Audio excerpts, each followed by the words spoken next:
this day 2, session 3 of the ACUADS DDCA Conference for 2021. My name is Neal Haslem and I'm from RMIT University in the School of Design. And so this session is titled Online Work and Resilience. For many, teaching online has changed the scope of our work as educators. We need to reconnect individual and community well-being. The need to interconnect, to reconnect individual and community well-being has also been acute. What have we learned from online and blended modes of delivery? In the workplace as well as at home, how do we move from hyper-individualism to, in our approach, to resilience, care and recovery? So we have 3 speakers. Firstly, I would like to acknowledge the traditional owners of the land on which I'm on. I'm actually here in Brunswick in Melbourne, Bukiki, right in the west of Melbourne near the Moonee Ponds Creek. And I'd like to acknowledge the Boonwurrung and Woiwurrung language groups of the Eastern Kulin Nation and acknowledge that these are unceded traditional lands that I'm on, and acknowledge elders past, present and emerging. I'd like to welcome attendees and speakers. Today we've got Grace Slonim, then myself, and then Zoe Veness. Unfortunately, Rachel Haynes had to pull out at a late date of this session. What we'll do, I'll just pass on to the next speaker. If you can all turn off your mics during the session, that'd be great, apart from the speaker, but by all means leave your video on. I mean, I find that it's quite good having someone, if you can find their eyes, somewhere on your screen to talk to is really useful. And it means you know you're not just talking into the ether. And then we're going to have, you can pop questions in the chat during the session if you wish to, but we'll have a Q&A at the end. And we should be fine to finish off for 2 o'clock. I'll keep the time. As chair, I'll keep the time. Someone might need to keep an eye on me. But basically, there are 15-minute sessions for each speaker. So I'd like to firstly welcome Grace, who's going to begin the session. Thanks, Grace. Thanks, Neal. Great to be here and great to be a part of this panel. Just get my slides up. Great. Well, welcome everyone to my 15-minute session on job-ready graduates. I'll be looking at examining the professional development of fine arts students in Australian undergraduate fine art degrees. And I'd like to extend Neal's acknowledgement to the unceded lands of the Wurundjeri people, on whose country I'm zooming in from today, and I pay my respects to their elders past, present and emerging. As the funding landscape for the arts continues to weaken, the need to equip fine arts students with a comprehensive skill set to enter the professional challenges of this sector is becoming increasingly important. This includes the development of a bridge between university and sector that supports student transmission from one to the other. Many fine art departments in Australian universities nurture the growth of this bridge through the inclusion of professional development programs in their Bachelor of Fine Art degrees. Despite this, the visibility of this bridge is not always so clear to undergraduate students. Whilst current research into creative entrepreneurship focuses more broadly on defining how entrepreneurship takes effect in the cultural and creative industries, none to date focus specifically on examining if Australian fine arts students are taught to be entrepreneurs of their own practice. From this gap in the literature, a curiosity has emerged for me regarding how job-ready fine art graduates are taught to be when they leave the university and enter the workforce as professional practicing artists. This curiosity is woven together by 3 threads of stimuli, all of which stem from various aspects of my academic pursuits. Firstly, I'm conducting a PhD at Monash University School of Fine Art. My research is focused on understanding and mapping the funding landscape for the visual arts sector. Towards this research, I've been conducting a series of interviews with practicing artists from around the country in order to ascertain their experience with and understanding of the Australian funding model. As a part of this series, I conducted interviews with 3 student artists, 2 of whom were still engaged in their studies and 1 was a recent graduate. The nature of these conversations aim to gauge their level of comfort in knowledge and confidence in applying for arts funding.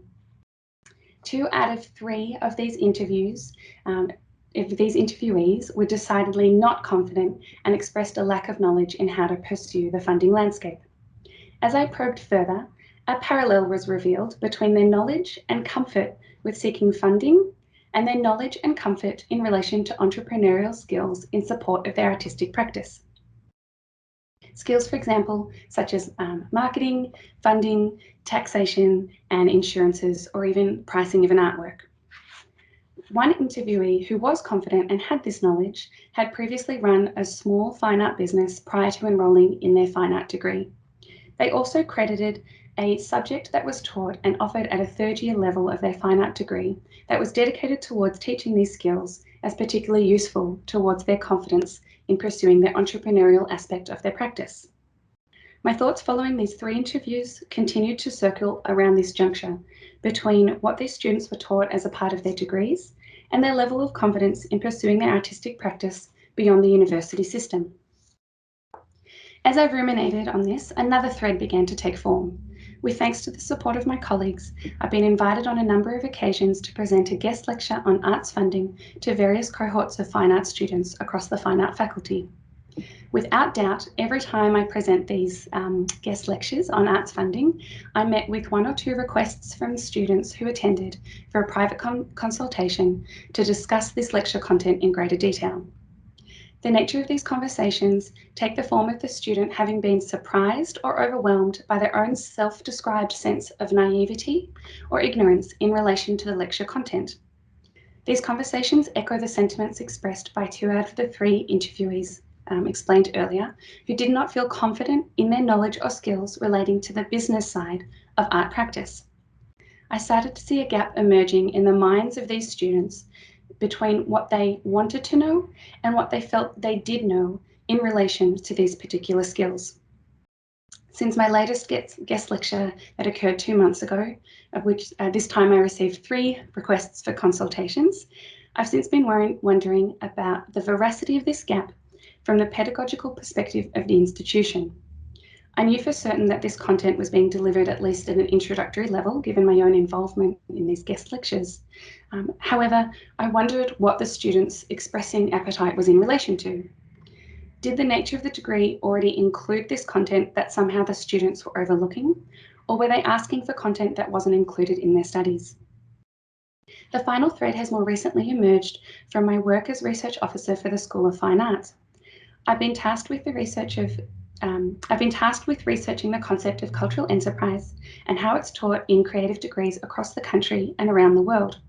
This research has led me to terminology that defines this curiosity with more concision. When creating a literature review for this research, I became familiar with the discourse of creative entrepreneurship. One perspective considers the need to incorporate entrepreneurial knowledge into the profession of artistic practice. Anne de Bruin and Eric Noyes define creative entrepreneurship as the dynamic process of adding economic value to artistic, design, or cultural inputs. When considering these previous 2 threads of curiosity, my interest became primarily concerned with this area of discourse and understanding how artists can be equipped with entrepreneurial knowledge and skills to support their creative practice. Hence, this 3rd thread took the form of a curiosity as to whether these entrepreneurial skills are being developed in parallel to a student's creative development as a part of their professional studies in becoming a practicing artist. The culmination of these 3 threads compelled me to initiate a brief but dedicated investigation. Through this study, I aim to understand the scope of pedagogical differences in teaching entrepreneurial skills to fine arts students in Australian higher education institutions as a part of their professional development. The investigation began with the following research question: is creative entrepreneurial content taught in Australian fine art degrees? Which leads to the subsidiary question of, is this sufficient to support a student's transition from the university to the sector as a freelance practitioner? To investigate the primary research question, an empirical study was thus designed to identify and analyse course content of fine art degrees to ascertain the extent of creative entrepreneurial content that is taught in fine art degrees. Criteria to determine qualifying factors for including data in the study was initially determined. Firstly, the type of institution that was included in this study was categorised as an Australian public institution an Australian public university whose fine art degree is taught out of a designated fine art or multidisciplinary creative school. From a total of 45 institutions, only 12 qualified for this study. There was one forced inclusion, which was the National Art School of Australia's only independent art school. The final list of 13 institutions is included in Table 1 on the left. Following this, the type of degree that would be included for evaluation was refined to a single undergraduate degree entitled Bachelor of Art or wording to equivalent effect, such as a Bachelor of Visual Arts, as long as the degree was designed to teach the student to become an arts practitioner at the completion of it, without noting these content as a specialisation of a broader degree. Throughout the studies, these have since been all referred to as fine art degrees.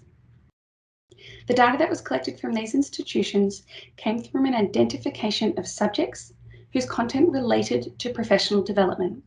This was done through searching for the key term and synonyms of professional development included in the description of each subject listed in the course handbook of fine art degrees that were made publicly available online. When initiating the search through the handbook of each degree, it became apparent that entrepreneurial terminology is not yet commonly reflected in course design in Australian universities. The encapsulating terminology used across the vast majority of institutions is professional development, hence its inclusion. The type of content that was considered as professional development was determined through a matrix of variables where if at least one row was answered yes, the subject itself was included in the study. Table 2 is a reflection of this matrix. Across the 13 institutions, I was able to identify a total of 35 subjects for this study.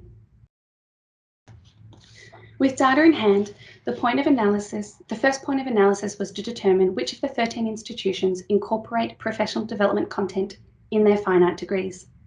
Unfortunately, I don't have the time to outline all of the results today, so what I'll be sharing with you are simply the top line points of analysis. From Figure 1, it is initially conclusive that the professional development content is taught in at least one subject to students of fine art degrees at all of these institutions included in the study. These institutions offered on average 2 to 3 subjects relating to professional development, with 2 institutions offering a maximum of 5 subjects. Notably, however, once the weighting of the credit points of these subjects as a percentage of the overall degree was taken into account, the range significantly expands. As revealed by the graph on the right in Figure 2, when considering this range of 1 to 5 subjects offered, it becomes apparent that not all institutions place the same weight on professional development content. This range of professional development opportunities offered by these institutions expands from a minimum of 2% up until almost half of the degree at 42% of all content. Comparatively, the 2 institutions that both offered 5 subjects have placed separate weighting on them, with one reaching a total of 21% of a degree and the other 42%. Already the discrepancy between pedagogical approaches towards incorporating this content into a fine arts degree by each institution is beginning to reveal itself. To understand these pedagogical differences further, the course content was examined from the following 3 perspectives. Firstly, as I shifted through the subject descriptions across each degree's handbook, a distinction appeared between the 2 different ways that professional development content was included in the degree. Either it was acknowledged as the sole purpose of a single subject and all learning objectives relating to the subject reflected professional development skill building, or professional development content was integrated within another subject whose learning objectives related to another and broader field of knowledge, such as studio practice. I therefore categorise these two distinctions in the subjects identified for this study as either a dedicated subject, which is highlighted in blue in this graph, or integrated content, highlighted in orange. As demonstrated in figure 3 here, there is a relatively even split between how many of these two subjects are taught across this group of institutions, where 54% of them offer dedicated subjects and 46% offer integrated subject content. Only half of the institutions in this cohort offered both dedicated and integrated subjects, and of those who only offered one of these subject types, it was more than likely that they were going to include this content as a dedicated subject rather than integrated content subject matter.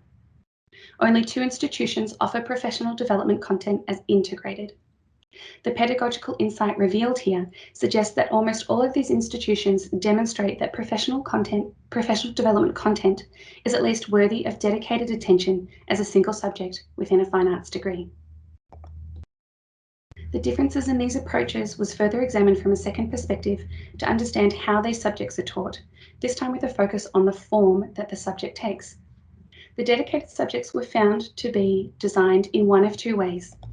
Either they were offered as a theory-style subject, which took various forms such as dedicated workshops, professional seminars, and traditional accompanying essaying assessments, or they were designed as an industry internship or placement. Figure 4 reveals the comparison of the form that these subjects take across all institutions as a dedicated subject. As revealed by this graph, there is an even split among the institutions in the way they approach incorporating professional development content in their fine art degrees. If the institution only was to offer one of these subject types, it was twice as likely that an internship would be offered rather than a theory subject focused on professional development. The integrated subjects took a slightly different form. Either the professional development content was integrated into another theory-based subject focused on general artistic and academic skills, such as arts writing, or this content was integrated with studio practice subjects, predominantly found to be offered at a 3rd-year level. Figure 5 reveals the comparison of the form that these subjects take across all institutions as integrated content. It further reveals that only one institution offers both of these forms of integrated forms of professional development content. This graph shows a pedagogical preference in almost all institutions qualified here, wherein 81% of their integrated subjects were taught as part of studio practice subjects, whilst the remaining 19% were taught as part of a generalised theory and often introductory 1st-year subjects. In narrowing the aperture to a final degree, a comparison between the prioritisation of these subjects within the course design was considered. The comparison aimed to understand whether these subjects were offered as core subjects and hence mandatory, or as an elective and therefore optional. Figures 6 and 7 shed light into whether dedicated and integrated subjects were offered as either core or elective subjects to the students. In an almost unanimous result, both dedicated and integrated subjects were almost always offered as core subjects. While 71% of dedicated subjects were included as core, 91% of integrated subjects were included as core as well. Only one institution offered their integrated subject as an elective, though it is notable that this same institution also offers 2 dedicated subjects that are both core subjects. When considering this overlap between dedicated and integrated subjects further, it is revealed that only one institution offers professional development as an elective component to a fine arts degree. This final component of the investigation reveals that 12 out of 13 of these institutions recognise the content of professional development as essential content to a fine arts degree, given the weight placed on these subjects as core subjects. In responding to the primary research question, is professional development content taught in Australian fine art degrees? This study primarily reveals that all institutions included in this cohort do in fact teach professional development to their fine art students. The availability of this content ranges from 1 to 5 subjects, and the weight of these subjects in relation to the overall course design ranges from 4% to 42%. This content is further delivered as either a dedicated subject or content integrated as components of other subjects, with an equal distribution between taking the forms of a theory class or an internship or a studio practice. And finally, the vast majority of these subjects are offered as core subjects. When considering where to go from here, I'm immediately curious about the expansion of this study to incorporating all fine art degrees on offer from across all higher education institutions around Australia. What would these results look like when amplified across over 45 institutions? What pedagogical particularities towards professional development content would further be revealed? With this data in hand, the subsidiary research question is compellingly brought forth. Is this content sufficient to imbue a sense of confidence in the student in their transition from the university to the sector? My anecdotal experience when in conversation with students and recent graduates suggests that it's not. However, to answer this question from an empirical perspective, further research is required. These findings presented here prompt a secondary investigation, one that incorporates qualitative data to ascertain two factors. First being the level of satisfaction of current and graduated students with the professional development content they received. The second being a mixed method approach that involves university staff and particularly the tutors who offer their own advice and informal professional development to the students. This is in order to gauge the full extent of professional development content that is taught beyond that which is found in the university handbooks. This additional research, in conjunction with these findings presented here, might reveal a more direct response to this question of whether fine arts students are sufficiently equipped to leave the university and cement their profession as a professional practicing artist. Thank you for your time, and I look forward to taking your questions at the end of this session. Thanks so much, Grace.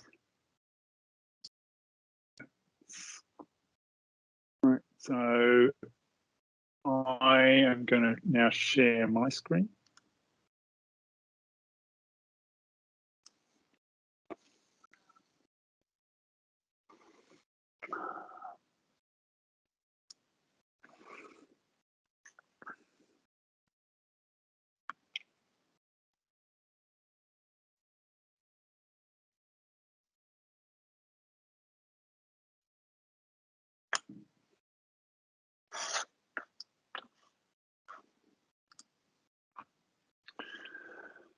Okay, so thanks everybody. Yeah, so I'm going to talk today on being a design student today. COVID's push-pull with instrumentalism and maturity. The COVID crisis has changed everything. It's revealed the landscape in stark relief, like an earthquake turning the soil, or a bushfire burning dry sclerophyll, destroying, collapsing, revealing, yet bringing renewal and clearing fertile ground for the new. We're coming out of this pandemic. However, things will never be the same. We are never going back to how things were. Instead, we're moving forward into how things will be. For design education, the pandemic has, of course, been challenging, very challenging, though not quite as challenging as some of those disciplines in which the phenomenology of material practice and its interpersonal sharing in studio is absolutely indispensable to learning. For communication design, we can and do get by online. Our students with their MacBooks can sit in their kitchens and bedrooms wherever they are in the world and produce work. It can sometimes be hard to see why this is any different to those same students working on those same MacBooks on campus in studio. So as design educators, we carry on. Our students have generally stayed with us, unlike some disciplines, through this pandemic, and they have kept producing work.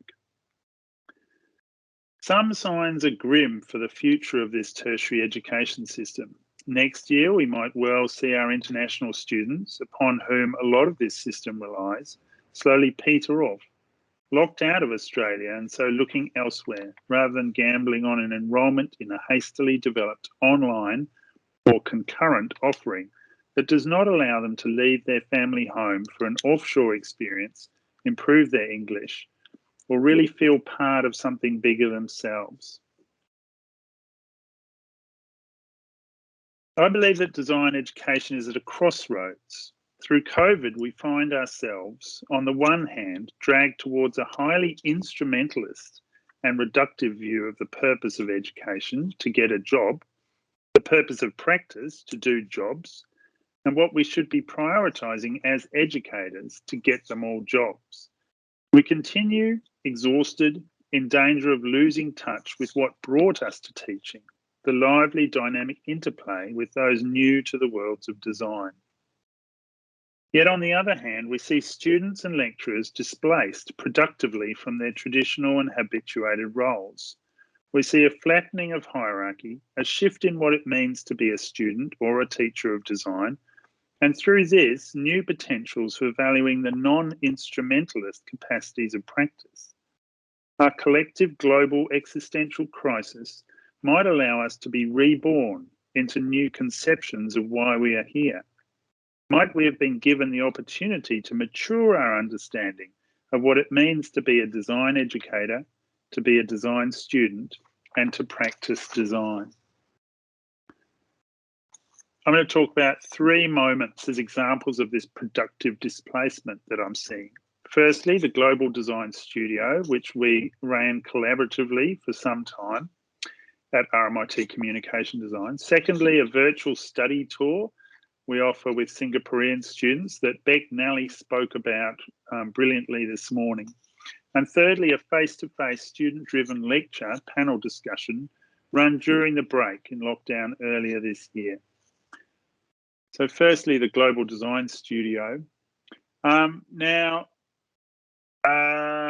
This is a collaborative studio we've jointly run with University of the Arts London for some years, established following a 3-year funded encounter project with the University of the Arts London, Danish School of Media and Journalism, Queensland University of Technology, and RMIT School of Design.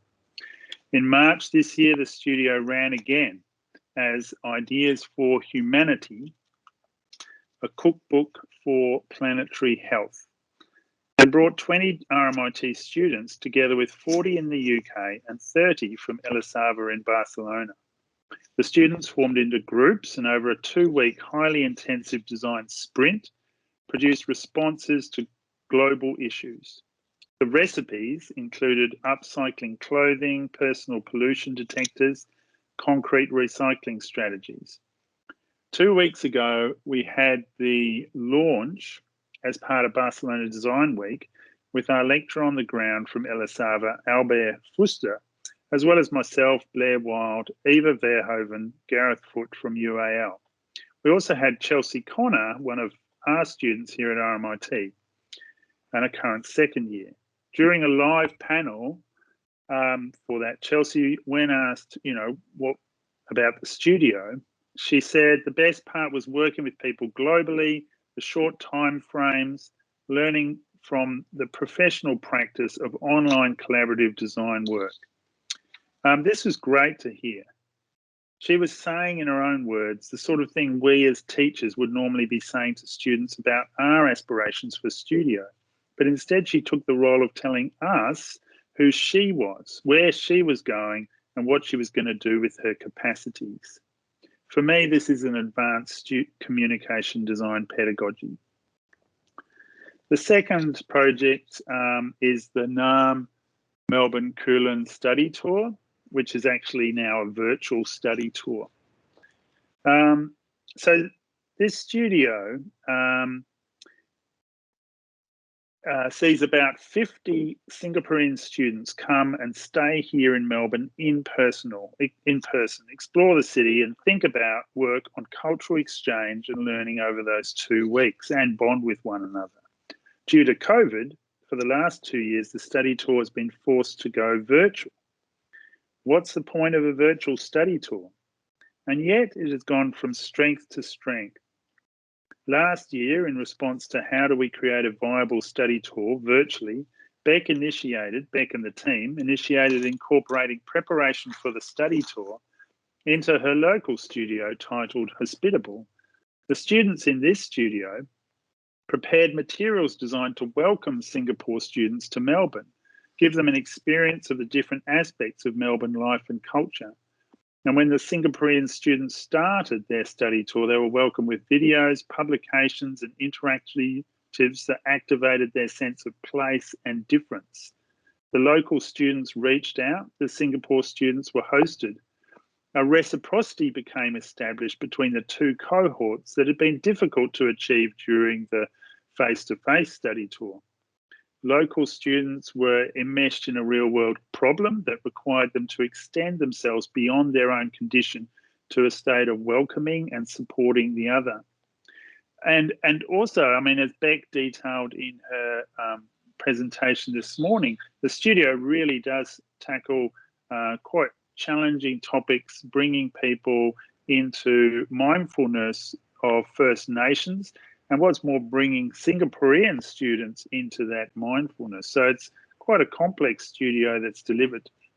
And this is some students working on sort of identity, and you see this kind of mashing together and the careful work that needs to be done to support students through that. This is some work which I did last week. I was part of, which was run by the Mabu Mabu kitchen in Yarraville, and then Nornie actually took us through creating this Seymour chicken dish. And so all the students were sent out herbs and spices actually to Singapore to actually create this dish together on Zoom. The next project is the World We Want panel discussion, designing within the mess. The third example is a student-driven lecture run mostly by students from the Master of Communication Design, mostly Nina Gibbs. This lecture, Designing Within the Mess, came out of the studio with Faye and Devi and brought issues of decolonisation, diversity and inclusivity to design, practice and education.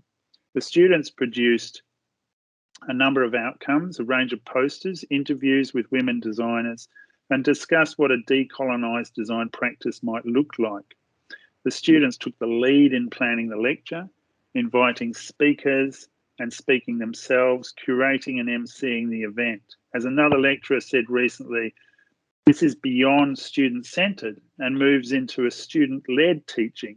And it's exciting to see this happening and to be part of it. For me, again, this is advanced communication design pedagogy. For me, all three of these very briefly presented examples display the capacity that Biggs, building on Bloom's taxonomy, refers to as extended abstract. The essence of the extended abstract response is that it goes beyond that which is given, whereas the relational stays within it. These kinds of student responses, student work, students' projects have the potential to problematize fixed knowledge. They start to demonstrate an understanding that as future practitioners of design, they are taking part in education in order to move into the world as producers of knowledge, along with all the complications that this role comes with. These three events have taken place in the past 18 months during the challenges of COVID, yet they evidence impressive possible futures for design education, impromptu, interdisciplinary online studios, global collaborations, peer, student, staff communities, as well as the collapse of traditions and the recognition, even the celebration, as canons are seen as myopic and anachronistic. There are other things happening, of course. COVID has had very real impact. Students and staff are in general exhausted. They've pivoted so much they're dizzy and frazzled with all the changes and a sense that they've been given no real support to deal with these rapid shifts.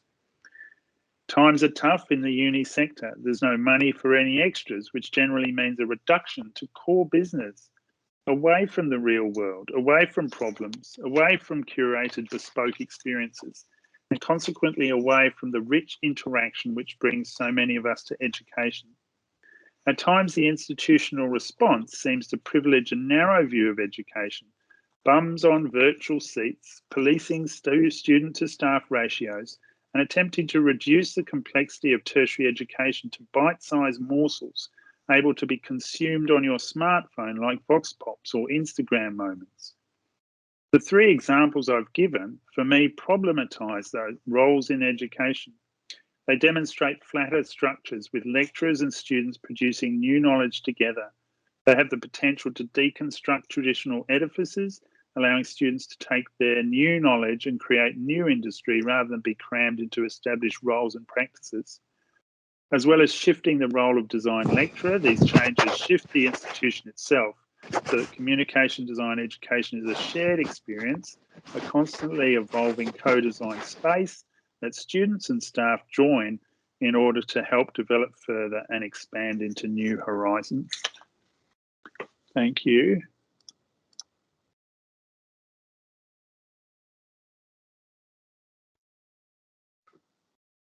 Great. Okay, so now we have Zoe Veness. Okay, so I will share mine. Hopefully you can see that. Yeah, but it's not in full screen. Oh, yeah, that's great. Zoe. Now, ready to go? Okay. Perfect. Thank you. Okay, so thanks everyone for attending today's session. So the title of my presentation today is Resilience Narratives, Shifting Imperatives of Material Making During Times of Crisis. So I'm presenting this talk from Yuin Country, located 2.5 hours south of Sydney, and I respectfully acknowledge the Djerringa people as the traditional owners of this unceded land. I recognise their continuing connection to land and waters of this place and acknowledge their living culture and unique role in the life of this region. In this presentation, I highlight 3 potential resilience strategies that have emerged in the process of teaching object design at UNSW Art and Design during the 2 lockdown phases in 2020 and 2021. Resilience refers to the ability to recover quickly from adversity, and while there are many instances of this, such as the quick pivot by educators to online delivery, I do believe the road to recovery lies further ahead. As claimed by the author Arundhati Roy, the past is truly in the past, and the impacts of the COVID pandemic on teaching and learning has permanently shifted past practices. Broadly speaking, all the work created by students during this time are indeed emblematic of resilience, and I refer to some examples in this presentation of creative outcomes by object design students to illustrate these resilience strategies and the shifts in thinking about the imperatives for teaching object design. Object design is one of 6 specialisations in the Bachelor of Design that comprises 3 courses in the first and second year of the program. The other disciplines are textiles, graphics, experience, interaction, and 3D visualization. Students have a choice of selecting 2 disciplines as their primary focus, with the option to enrol in other courses through their elective stream. In Object, students learn how to create bespoke designs for the body, as well as domestic, public, and speculative environments using the ceramics, metal, wood, and makerspace facilities. The sequencing of the Object courses is designed to move outward in scope from a focus on materials to culture and society, and finally to the natural world. Tasks involve writing and making requirements, including research and analysis of craft and design precedents, to enable students to understand how to position their interests and emerging practice in the field. In developing these object courses in 2018, I devised overarching concepts as design provocations for the assessment tasks. These concepts are intended to guide students through theoretical and material inquiries, to frame explorations of local and global concerns and preoccupations, and to highlight the significance of conceptual rigour as a critical pathway towards design innovation. In the first course, students develop design skills by experimenting with materials and craft methods in response to the conceptual provocation or theme of holding time. In the second course, students explore the cultural and social significance of objects through the overarching concept of dining rituals and develop skills in 3D modelling for application in design production methods and in the visual communication of design ideas. And in the final course, students continue to develop their digital design skills to explore how objects can bring us closer to understanding the natural world. Informing an understanding of the practice of making and contributing to the object ethos, you could say, is the notion of thinking through making by British anthropologist Tim Ingold, which resonates with design students engaged with design-led craft and reflective processes. This quote by Ingold greatly assists students with understanding how to create new knowledge through direct material engagements and the processes involved. Ingold also stresses that materials continue to have a life beyond the maker's hands, which further highlights the significance of making things that can wear and age well.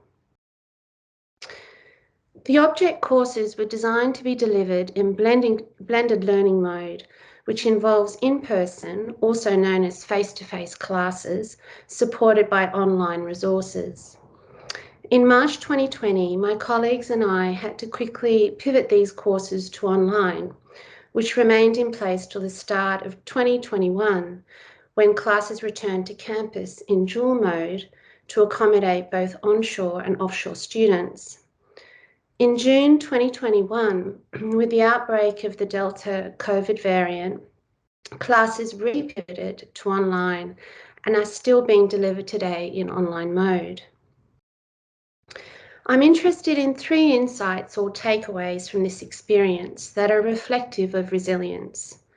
To illustrate these strategies, I refer to a selection of creative outcomes by object design students from 2019, before the COVID pandemic, to 2021.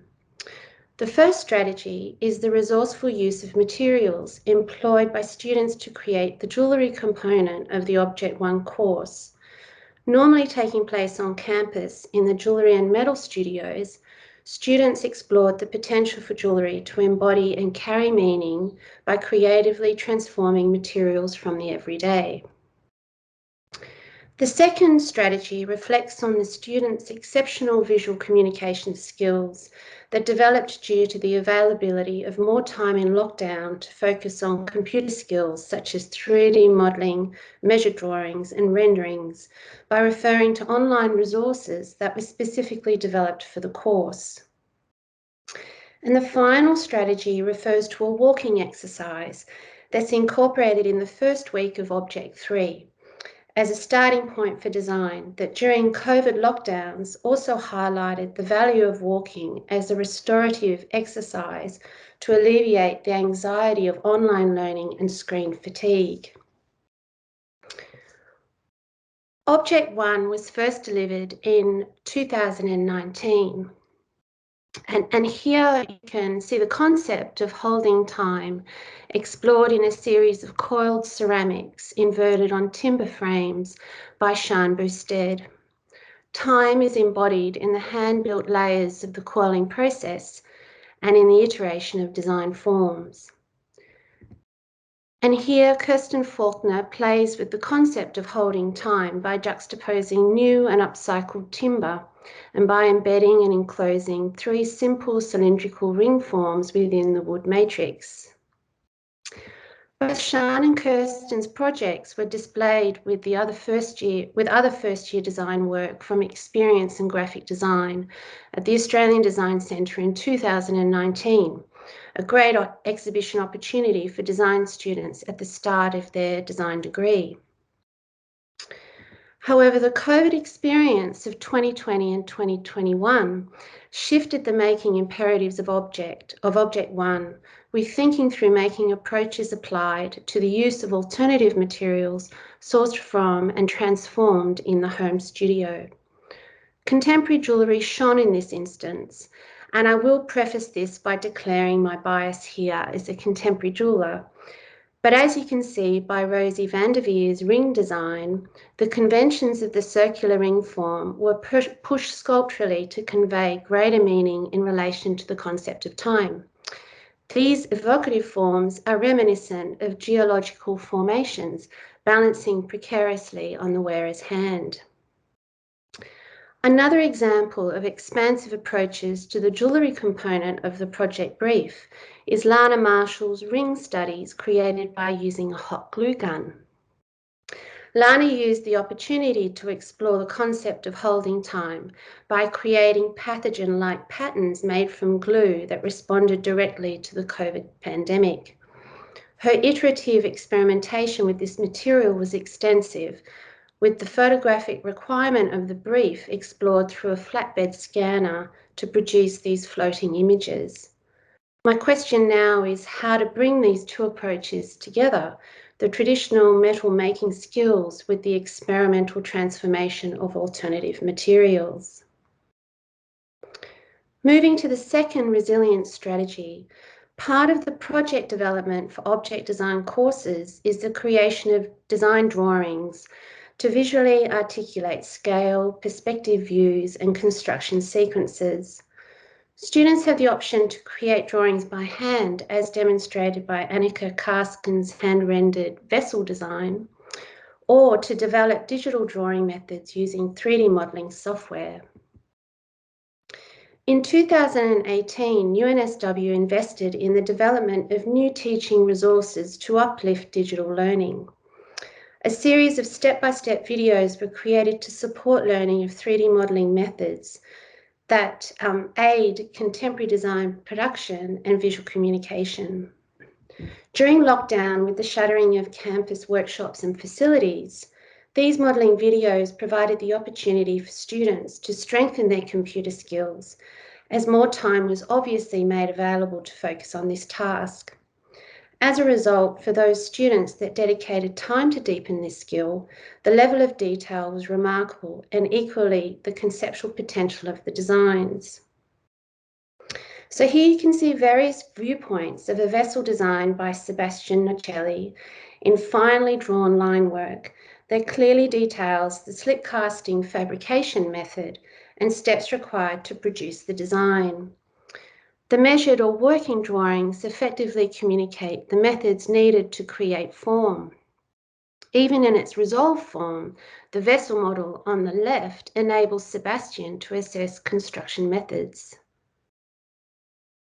Responding to the same project theme of dining rituals, Yanning Yan developed a series of speculative utensil designs based on traditional crab-eating tools from his homeland of China.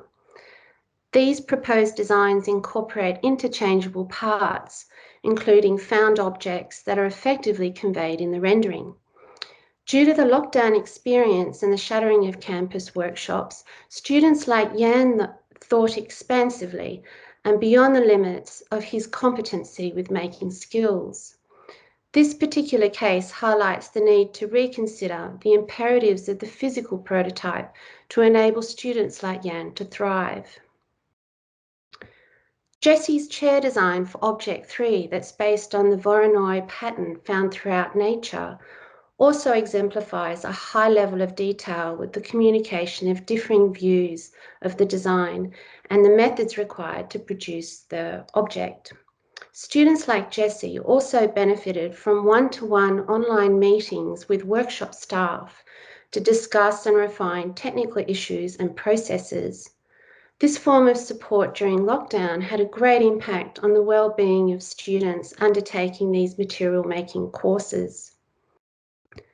And in Lachlan Chan's interpretation of the biophilia theme in his pendant light design, we can also see a high level of detail communicated through excellent measured drawings and design renderings. For the Object 3 course that further builds on digital design processes learned in Object 2, a walking exercise is first set as a starting point for the design process, with the aim to introduce the concept of biophilia or affinities with nature by immersing oneself in nature. And this is a very Ingoldian kind of concept. Students are required to document the walking experience with observational and reflective notes, sketching and photography. 10 photos are selected to form the basis of a series of drawings and three-dimensional models to further explore the biophilia theme. More recently, I've been considering the benefits of the walking exercise as twofold. Firstly, as a design method and source of inspiration that intersects object design with biology and science.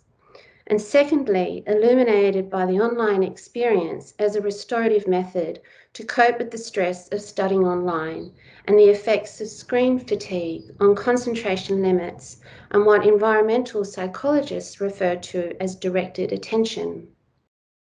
In their article, Growing Resilience Through Interaction with Nature, environmental psychologists and academics Melissa Marcel et al.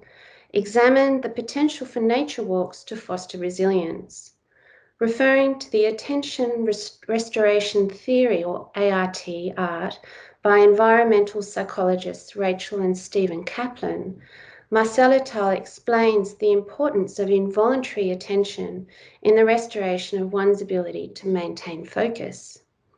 Object 3 has the potential to further strengthen theoretical connections between design, psychology, and well-being, with notions of well-being effectively looping back into the biophilia theme.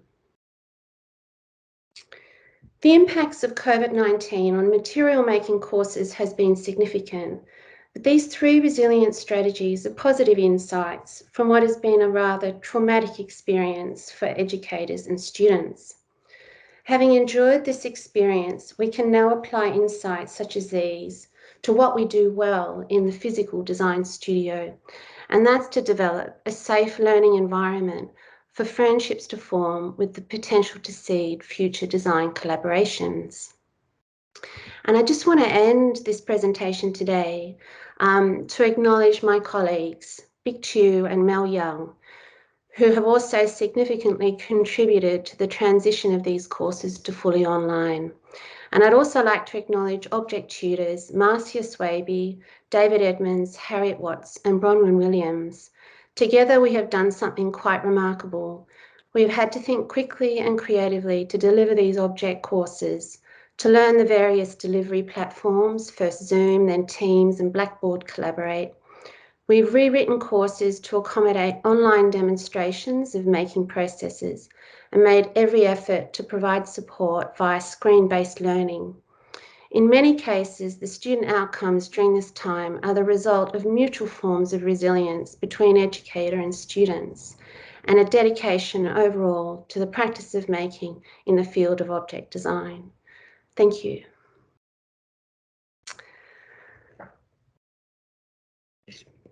I think that's it. Yeah, thank you. Thanks so much, Zoe. Great. Very, very interesting, and great to see the kind of connections between what we're talking about. I wondered, and I'm not sure how quite to run the Q&A, but we've got a few questions in the chat first off.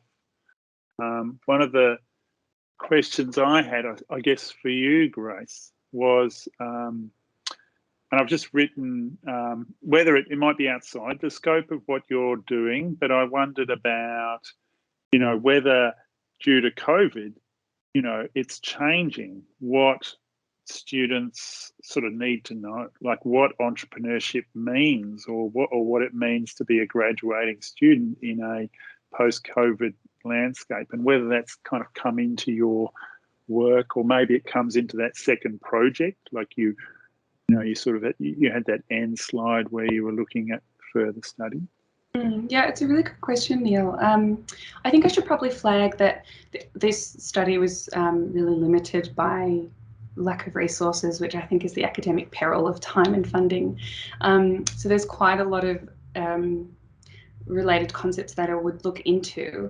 I haven't yet looked at the effect of COVID on student interest in these entrepreneurial skills, but I think that the increasing rise in expressed interest in digital content, navigating social media, self-promoting marketing strategies for a digital world certainly would relate to a COVID context of communicating and being an artist in a digital realm.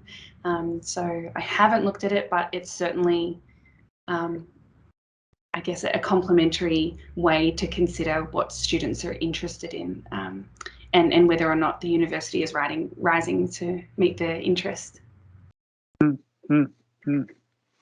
Yeah, because it's certainly, I think one of the things with professional practice or professional development, use the term, or entrepreneurship, is that the kind of landscape that students are graduating into and their aspirations towards that landscape, how they're thinking about themselves as contributing to that, is shifting all the time.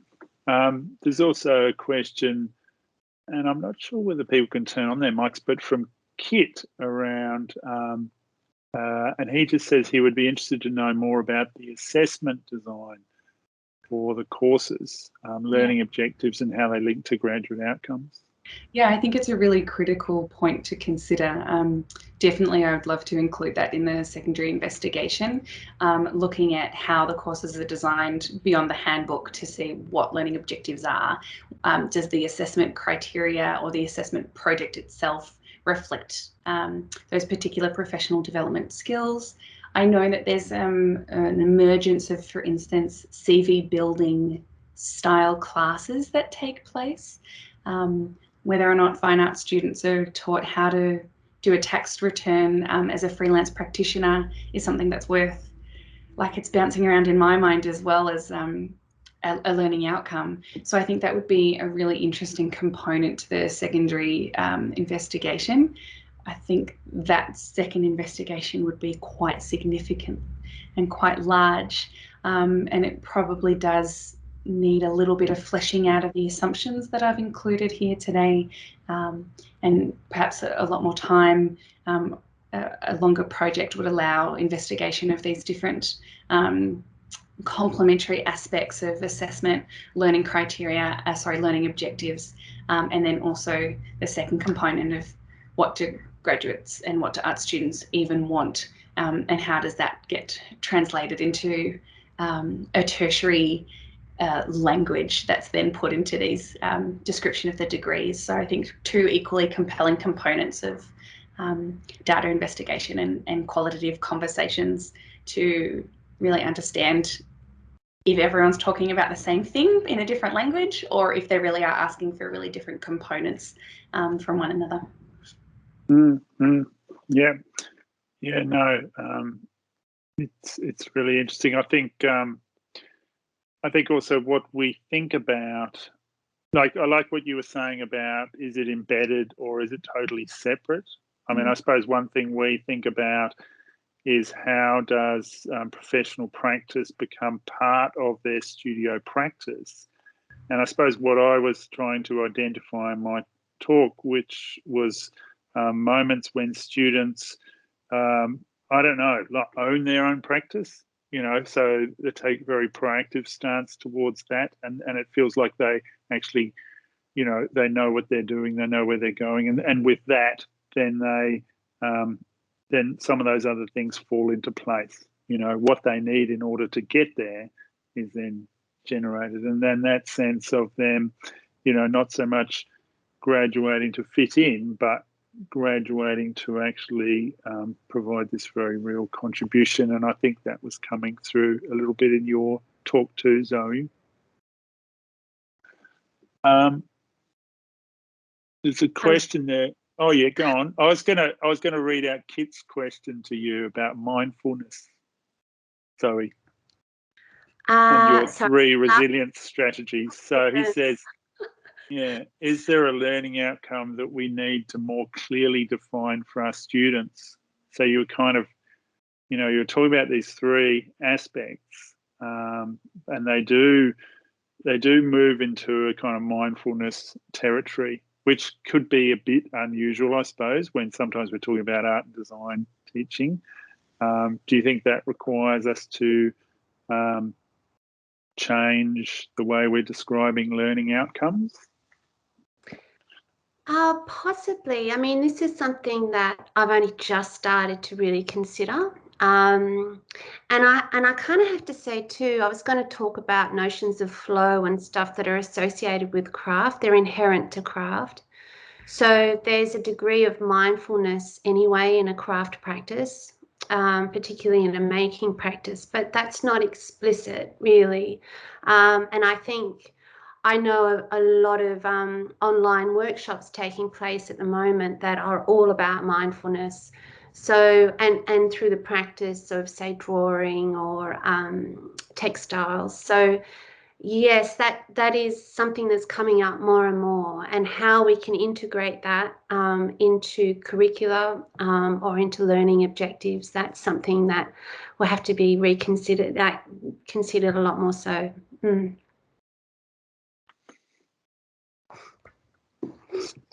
Stephen. Yeah, I just want to actually add to comment on that. I was in a course earlier this week, and they showed a really fascinating diagram that, and I'm kind of looking at it here, wanted to kind of describe it, but basically in the center of this diagram, which has a series of bars, is what's called the window of tolerance, which is the space in which you're calm enough to learn. And on either side of that, there's escalation and hyperarousal, or hypoarousal and dissociation. So I actually think this mindfulness is interesting because it made me think about the approaches to teaching and that idea of, how do you make students calm enough to be able to want to learn. So I just thought it was kind of an interesting adjunct to that discussion.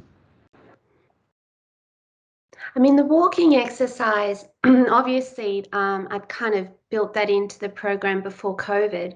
But what I really noticed was when students were saying to me, oh, it was so good to get outside, during these lockdown times. And then I realized the significance of it being beyond, sort of a standalone design method, that it could actually encourage students to, in terms of their focus and their attention. And they're just their willingness to engage via a screen. So yeah, that's just a really simple insight that I think has been quite profound in the long run. Yeah. I think it also has, I think it's interesting, Stephen, I haven't seen that, but that idea that there's a band where learning can happen.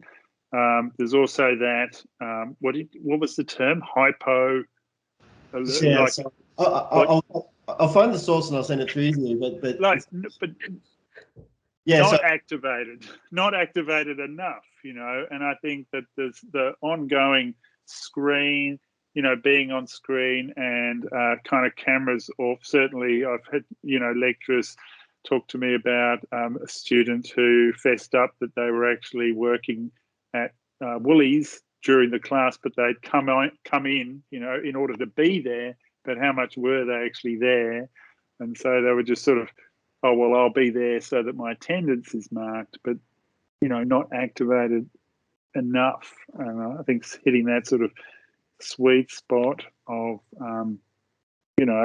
actually being able to be with the material. Yeah.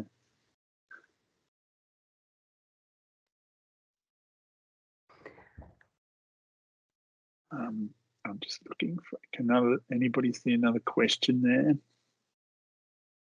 There's a lot of talk about how much we do for tax and how all the lecturers like going to the tax ones.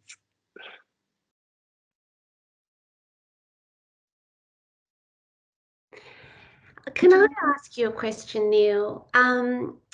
The projects that that the student projects sound really fantastic, and it's almost like 10-15 minutes is just not enough to hear about the detail.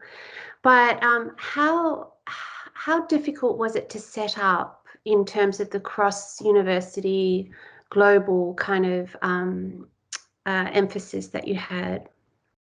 Well, that particular project, so the Global Design Studio, which was one of those projects, that one, it really relied on its initiation on a Interact grant that came through Encounter funding. So that was a 3-year funded staff student travel. So it actually involved physical travel, reciprocal arrangements. And then at the end of that project, there were research outcomes, but it also finished, the funding finished, and we we were like, we want this to go on. And it ended about 3 years ago. And we thought, well, what we're going to do is have this, how can we do this without actually traveling? And we came up with the Global Design Studio. And the core of that, the core of the team, the DMJX, the Danish School of Media and Journalism, stayed in for 1 year, but then Elisava came in. And so we're, moving people in and out. We're also looking for, new partners for that. And we've devised quite as flexible as we can, kind of cost neutral model. So it doesn't matter what institution you come in from, you can use your institutional constraints.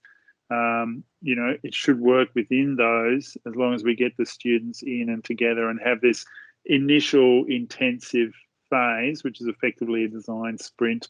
And then we move into some institutions have a longer tail. Like at RMIT, we turn it into a 24 credit point studio, whereas UAL, it is just that 2-week intensive, and it's not credit bearing. And so some are credit bearing, some are not. And so we kind of tried to keep it really open. And we're also thinking, well, what's the optimum size for something like that? We want, so many of these projects, these outside projects, kind of rely on good grace from people and goodwill, and it can stretch staff, way too far. And so I'm trying to think, well, how do we incorporate it into what we do on a day-to-day level, but keep it viable and sustainable? Because so many great ideas are kind of above and beyond.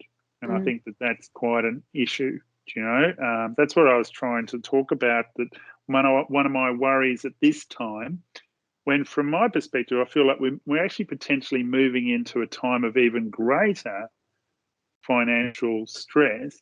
Does it mean we all kind of go back into our little silos, and just go, take care of core business? And that would be a shame, because it's often this other stuff that actually enlivens us and activates us and connects us in with what students are doing, staff doing, what the best parts of what we're doing. Great.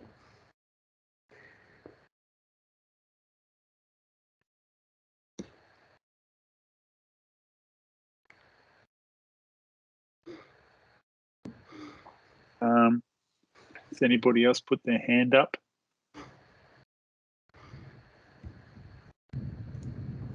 There's some good conversation going on in the chat. I mean, I wonder, maybe Grace and Zoe, like, do you feel that, I feel, like this, the Arundhati Roy quote that you gave, that gateway between one world and the next. I mean, do you feel that things have changed in that way, that as both staff and students, our perceptions of what we're doing as higher education, that shift, like, we don't yet know where that's going, but I feel like there are some big positives. I feel like there's a possibility for big positives to come out of this, things of. Yeah, Grace, do you want to speak to that first, or? It's fine. I'm happy to follow you, Zoe. I think most of it is just a degree of uncertainty at this point. So when we started going back at this at the beginning of this year, we weren't expecting a second lockdown. So I think now in this right now, we don't know what to expect. So I suppose that's where I'm at the moment.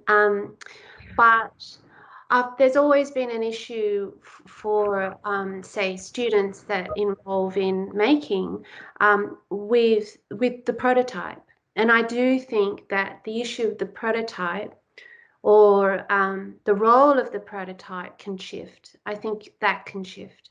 And in terms of what's emphasised, it never gets, all the marks. There's always all these other layers involved in the marking assessment process, but it's always the focus. And for some students that works, and for others doesn't. And that's always been that's always been the case. And now I think I'd like to focus on drawing out, drawing out things that may not be prototype related. So if they've got really great conceptual thinking, how can we do that? If they've got really great drawing skills, how can we do that? Because really it's about the practice of design. So although I'm a designer maker, I'm very aware that object design sits within the practice of design, and you don't necessarily need to be a maker to do it. So it's allowing those two paths of practice. And that, I think, is where my future thinking will be. Yeah. Mm-hmm. Yeah.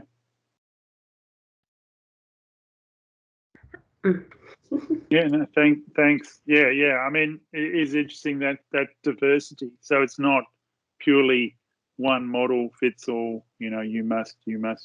Yeah.